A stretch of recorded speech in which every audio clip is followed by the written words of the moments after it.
Cameroonian Lyft driver in Houston. Tales from the yellow truck in progress.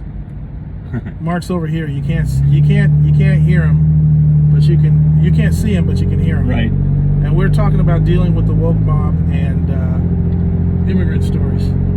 So go ahead. So my Cameroonian Lyft driver in Houston, and I know I sound like, Tom Friedman right now, right, is driving me to the airport, and we drive through a neighborhood where there's always a bunch of poor black men standing on corners begging. And like it's something you see in this one intersection all the time in Houston. And he goes, "Fuck these men." And I'm like, "Excuse me?" I'm like, "What?" And he looks at me, "Oh, excuse me." I go, "No, what's going on?" He goes, "Fuck these men." No African man would be standing out here begging. African man would be working. Yep. Every fucking one of those men could be working instead they're begging. Right. And and that, like, the level of, I haven't heard anything like that from a white person in a long time. And I think the point is that part of the issue of race in the U.S. is a narrative that's baked into people's heads. Oh, absolutely. Absolutely. And the narrative is one which wraps white people in guilt, right? And where they have to do these performative things to kind of get the guilt off their shoulders. Right. And it fucks black people over. Where are you going? We're not going to John's. I know. Okay. It fucks black people over because it basically tells them the only legitimate way for them to be is a victim and fucked up. Oh yeah, absolutely. I mean, it's interesting because I'm thinking about when I was working in Redmond, and there was a writer for the Chicago Tribune or Sun-Times, one of those two, and I forget. I think his name is Harold Witt or something like that. Don't know. But I was on the mailing list. What I call the Kwaku Network, where we all get together on Wednesday night and discuss what's up with Black America. And anyway, there, and of course, I was a big blogger at the time, and he wanted to get me in on the conversation, blah, blah, blah, blah. And there is these set points where something happens to some black person, and it's supposed to represent something that all Black America is going to care about. So, I traced a line of those. Latasha Harlan's, shot by the Korean grocer. Yep. Ron Settles, thrown through a plate glass window in Long Beach. Or, no, Torrance. Yeah, one of those. And it's just like this. Rodney King. And literally it became the same performance when it got to Trayvon Martin. Yeah. So everybody in Congress puts on a hoodie. They eat Skittles and have a strawberry whatever it was and say, "I am Trayvon Martin. I am Trayvon Martin." And it's just it's ridiculous. But it is this performance that works. It works politically. But part of it is it valorizes the worst part of the black experience in the black community. Absolutely. Right? We're not valorizing the woman who raises 4 kids and sends them all to college. Right? We're not valorizing the guy who works as a janitor, pays his way through school, comes out and becomes a doctor. Right? And we're not recognizing as black those blacks who succeed and achieve and excel by any terms. That's right. They just get completely free. I mean, nobody knows who Meg Jemison is or Vernon Jordan. Yep. And unless you are like LeBron James, that's the only kind of black success, or Jay-Z. Will Smith, Jay-Z, and LeBron James. Right. Those are accepted, and it's funny if you ever get to see Bill Russell, because Bill Russell, he's not having any of that. He's like, but anyway, it's true, and I think it does a disservice for everybody because they pretend that only blacks can role model for black people, and the assumption is that they have none. Right. So but the woke mob, this is the interesting thing.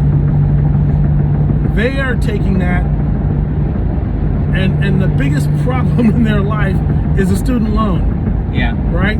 That's that's their fault for not doing STEM. And they're the new enforcers of the hard multiculturalism. And they're like, my experience, my lived experience, as a blah, blah, blah. They go through their litany of dimensions that locate them right in the bullseye of the progressive agenda, because they have to identify. And this is identification and representation. It's just the qualification for legit. Yeah, I don't see it. Because what we're doing is we're building, society relies on people who build stuff, who do stuff, right? People who make houses, people who fix plumbing, people who, take care of injured people, people who take care of animals, people who clean the streets, all the stuff that we have to do just to keep the household stuff to keep society running. And the problem is none of that's of any interest to these people. Yeah, because everything's been centralized. Well, more than that, everything was done for them as kids. And the whole idea of running a household and of living kind of a life that generates cultural or physical surplus, that makes the world better. Yeah, it's something weird. My daughters were having a conversation with a friend of theirs who is moving in with their new boyfriend in Denver. And if it works out, it'll be cool. Yeah. If it doesn't work out, then she's going to move in with somebody else somewhere across the country. And I'm like, well, how do you do that? How do you do that? But anyway. Yeah, why don't you have your own place? Like, why don't you, we all had our own places for a long time. Yeah, I couldn't wait to get out of my house. Yeah. I could not wait. So what do you think? So they've been rioting in Portland for 7 weeks. Yep. How do you see that? How do they get away with that? They get away with it because at first, the powers that be, right, can't politically alienate the audience that they represent. Right? Those people elected the city council in Portland. They elected the mayor. The mayor can't oppose his core constituency. And so his core constituency is not Antifa, Black Bloc, and the rioters, but those people whose agenda they are the militant arm of. Exactly. I mean, there's this group of people who kind of nod approvingly at Antifa and the Black Bloc folks, right, but don't necessarily want to get their own hands bloody. And so what winds up happening is that, that audience is substantial in a place like Portland. And my guess is that today, the mayor kind of wishes he could take it back and have shut it down. Right? Because basically the assumption then was, it'll blow over, it'll be okay, it'll be over, don't worry about it. They should have known better. They did this for WTO meetings and yeah, but it lasted 3 or 4 days and it was done. There's no limit point here. There's no end point. There's no solution. The other thing is that these things are, in my experience, not spontaneous. Right? In all the reading I've done about revolution and about this sort of stuff, right? There's an organizing faction that aggressively makes this all happen and provides support and infrastructure for it. And my other belief, rightly or wrongly, is that because we have a critical election coming up, there are people who believe this helps their side. And so they're supporting it. Well, this is interesting because you and I were at the Women's March a couple of years ago. And that was, by definition, a peaceful protest. It was a parade. It's a parade. There were people, people with their crazy signs, but they were pulling kids in wagons. Yeah. And it was festive. Yep. And it was performative. The performance art. And I don't think, I can't imagine at all that marches are really significant in 2020. See, I think marches are. I don't think riots are. And I think that people are making a mistake in interpreting Jared Rubin as being an accurate reporter when he said that that Martin Luther King is only as powerful as people are afraid of Malcolm X standing in back of it. right? Because I believe that if the civil rights movement had been led by Malcolm X, black people would have fewer rights in America today than they do. Yeah, Malcolm X is somebody famously called him out for not going to the South. He just never went south of the Mason-Dixon line. He just never did. No. And again, Malcolm X is if you watch the development of Malcolm X as a person, he's a fascinating and amazing character and a great story. No doubt. But as a political leader, the movement that he and Elijah Muhammad represented, I think is badly damaging to black people. Yeah, if he'd have lived, it would have been interesting. He would have been.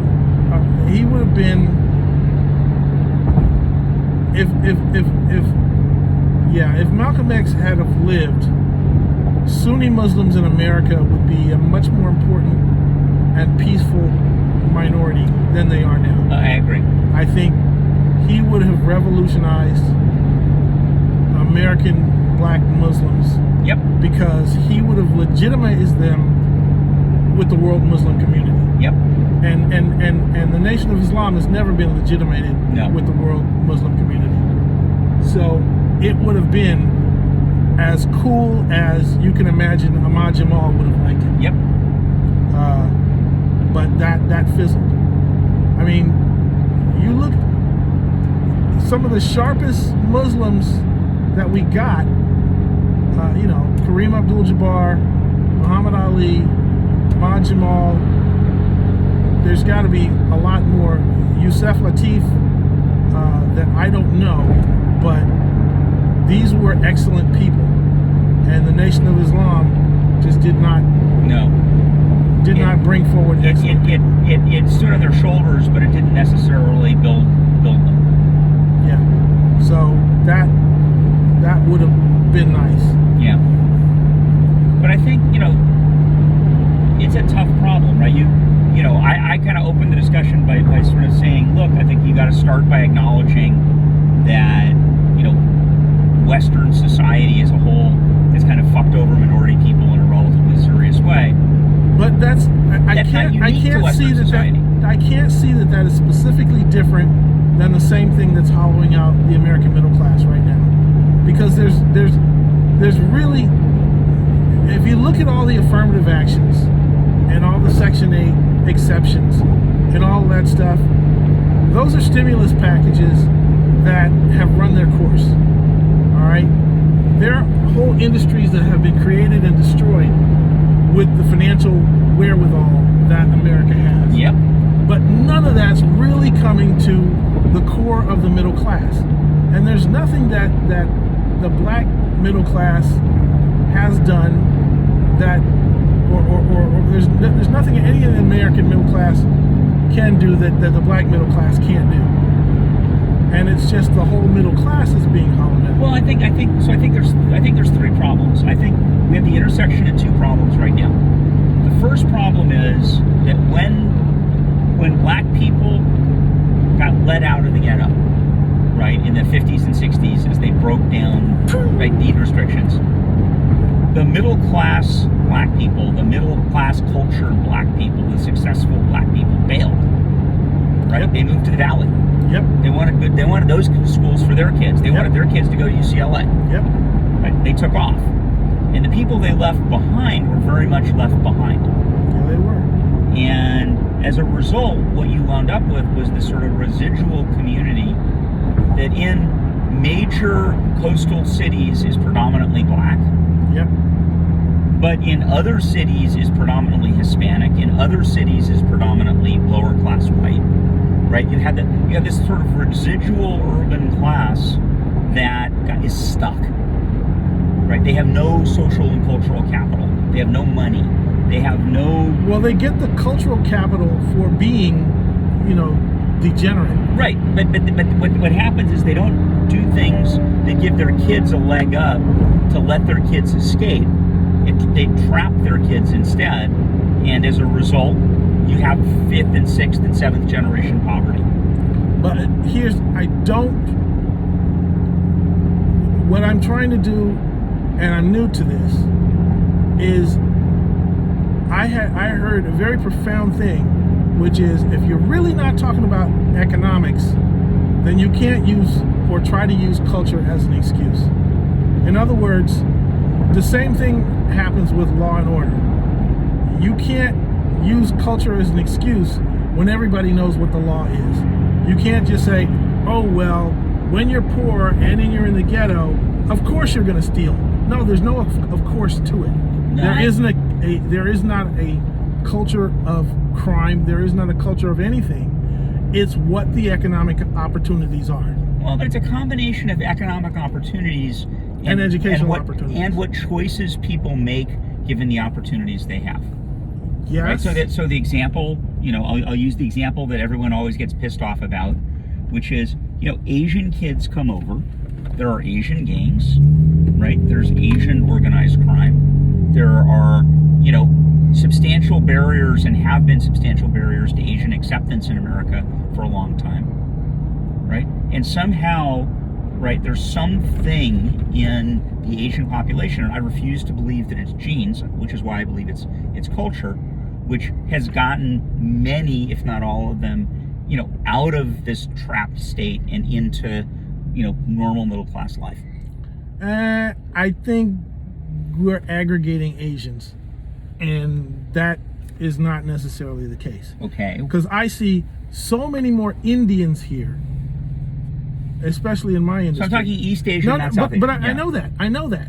But these are a lot of Asian immigrants into this country, and I don't ever see any ties. I don't ever see any Pacific Islanders.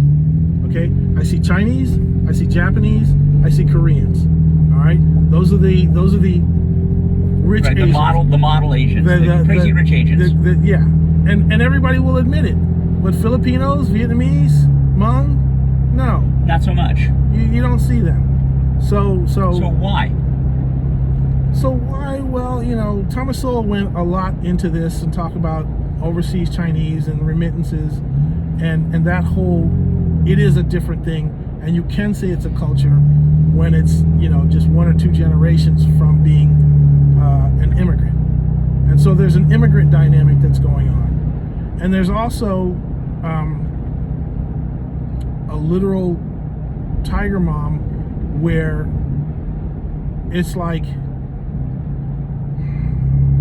I don't know how to explain it. Maybe a paternalism, but if you grow up in let's say here around Olympic in Koreatown, yeah.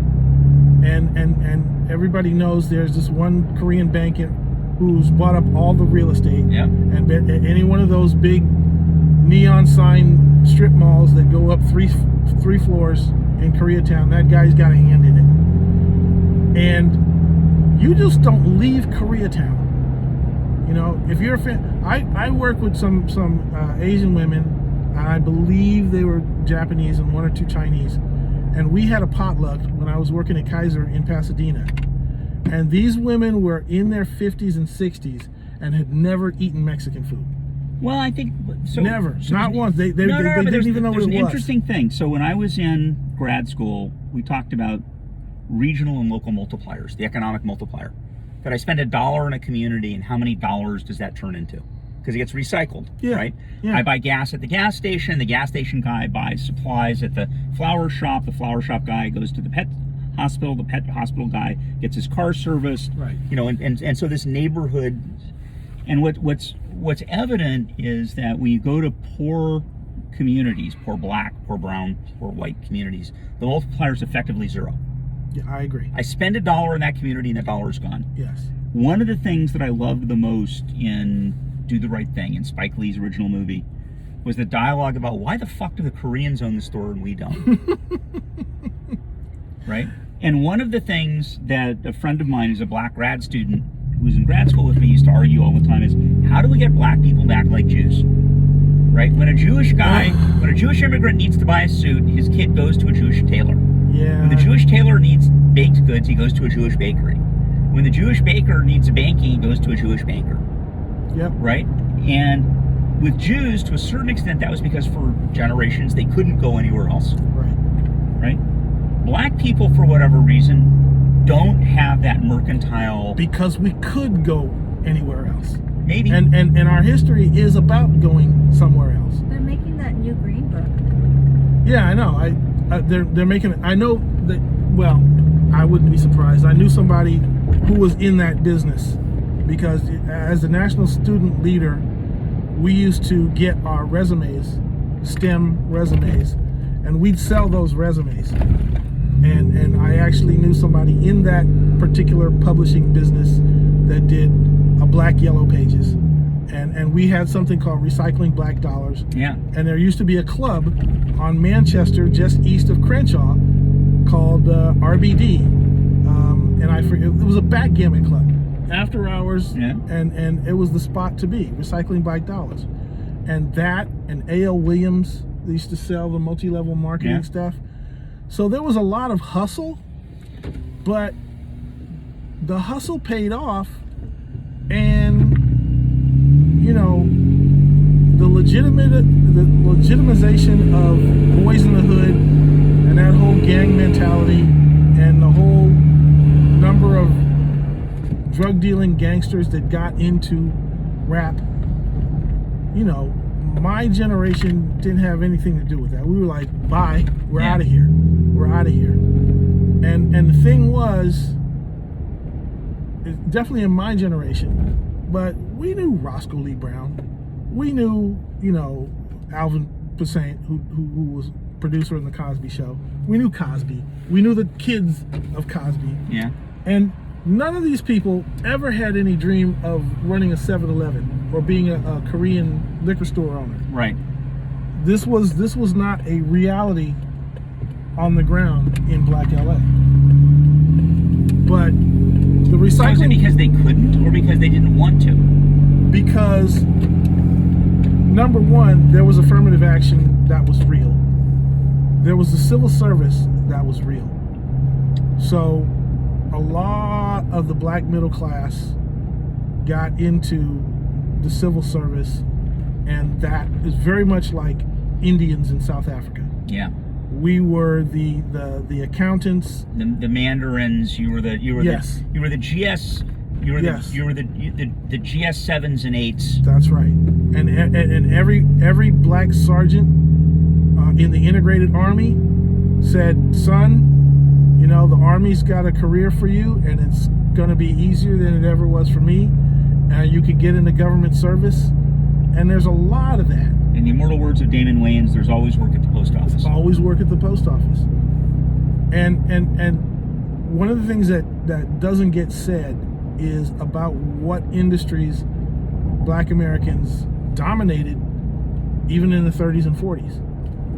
And I tell you this, as an alternative future, if A. Philip Randolph would have unionized waiters and hotel and restaurant industry, it'd be a different world. Yep. It'd be a different world. There wouldn't be tipping. There would be union scale. Yeah. And that was an industry that black Americans dominated. So why did they dominate that? Why did they gravitate there? Why did they get stuck in that sort of hospitality space? Well, you know, you could. I'm gonna speculate. All right. There's an old trope about house versus field. Yeah. And house, you got to ride a horse. You got to drive the horse and buggies. Yeah. And you got to do the deliveries, and you went in through the back door. And I mean, And you ate better. Yeah, you know, and cooks in the Navy. Are you kidding me? Yeah, you saw Greyhound, and there was always respectable work. It wasn't highfalutin work, but there was always respectable work. But you can't ignore the fact of how many black people migrated from the South, from the rural South to the urban North. You know, my wife's dad worked at Dearborn at Ford. Yeah. That was a Ford family, and Detroit, Motown. When GM ruled the world, when it was the world's most powerful corporations, black folks were working on the line. Yeah. And so that was real. Well, and they wound up with the same set of baggage of issues that, the Appalachian whites did. Yeah. When the coal mines shut down, that was it. Yeah. That was and it. so they're like, okay, we get on the Appalachian Highway and we go to Detroit or Ohio and we go make cars and we make steel. And that whole industry again. And the values they brought with them, the sort of the rural, honor-driven, don't get in my face, don't fuck with me, I'll show up with a pistol, I'll show up and set a fire on your house if you fuck with me. Yeah. Right? Sort of became the dominant characteristic. That was real. And the mob was real. So, yeah, that's a different world. But, the elite, after World War II, it became a whole new ball game. And part of it was a good ball game for, like I said, the integration of black middle class, because what they left behind is pretty much gone. So I look at my grandfather. He was an elk. Mm-hmm. He was a Mason. Mm-hmm. And he was a deacon in the Episcopal Church. Mm-hmm. So he had connections all over the place. That's right. And he was in a local fraternity at Yale because Yeah. he was a house manager at Yale. And so the man was connected. And a lot of those connections broke, after the integration of the civil service and after mainstream institutions started serving black folks. And so everybody really knows the stereotypical story about what happened in the ghetto, and everybody's fixated on the ghetto. But they don't know anything about, well, who was black and middle class in 1930? And what happened to them? Yeah, nobody knows. See, I've always kind of assumed, stupidly or not, that people who were black middle class in 1930 had kids who were middle class, whose kids were middle class, whose kids are middle class today. Yeah, that's, right? I mean, that's there's a reasonable assumption. The story that doesn't get told is, 11% of the U.S. population is black, ballpark. Right, Yeah. 2% of that's immigrant, or 2% is immigrant, so like roughly 9% or sort of. No, I think it's a little bit better than that. Well, maybe 12, 13 as far as I know. All right, so Last 12, time I checked. So my wife's 10, working the census. All right, let me know. So know. 10%-ish, right, of people in America are sort of American black. Yeah. And of them, probably 2/3 are middle class or better. Oh, yeah. Yeah. Right, and the problem is the narrative we have about black people in this country is entirely about the 20% worst set of the third of the black people in Yes, America. absolutely. Right, who live the most dysfunctional lives in the worst parts of America. Yep. And somehow that gets hung around your neck and the neck of everybody else who's like a regular guy who happens to be, or a woman who happens to be black. Yeah, well, my neck is pretty slippery, so. I hear you, but well, we talked a long time ago about the cop thing, right? And that one Yeah. of the issues that I perceive, right, in policing from talking to cops and watching cops work is that there's this sort of decision cycle they have to go through, the stereotype they have to sort out. Also remember that blacks are overrepresented on police forces. Right, I know. They're But like 20%. 20%. But that basically when the cop stops you on the street, right, the cop has to very quickly make a decision about, is this the Amazon architect, Mike Bowen? Right? Yeah. Or is this the Mike Bowen who's on parole for the third time? Well, I think it's easier and easier to see because the culture is diverging. Further and further, right. And The guy driving the FJ is probably... Even if I throw my hat back on backwards, yeah, you don't have the tattoos. I can't fool anybody. I know. That's why that was so funny. Remember Skip Gates got the police officer, and I was like, I read his book, which was called oh my goodness, but he grew up in the Piedmont area. Yeah. So there's a little Southern boy inside of him somewhere, but he's a horn rim, glasses wearing, cane walking, right, gray salt and pepper beard college professor at Harvard. And he wanted to come out like, I was like, no, nobody's buying it. Nobody's buying it. Oh man. So there's people, there's we're not plural like we should be. And I mean, my argument continues to be class and culture over race. oh, for sure.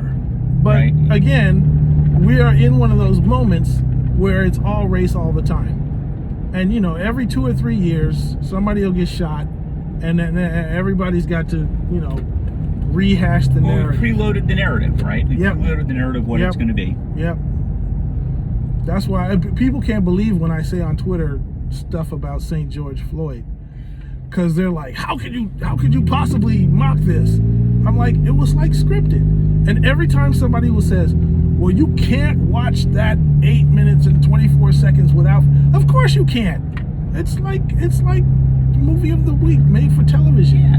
You know, you automatically know everything that's going to happen That's after right. that. You have the story preloaded in your mind. Yeah, and that's what racism is in Yeah. America today. It's not you can't marry my daughter. It's not you can't go to the same school.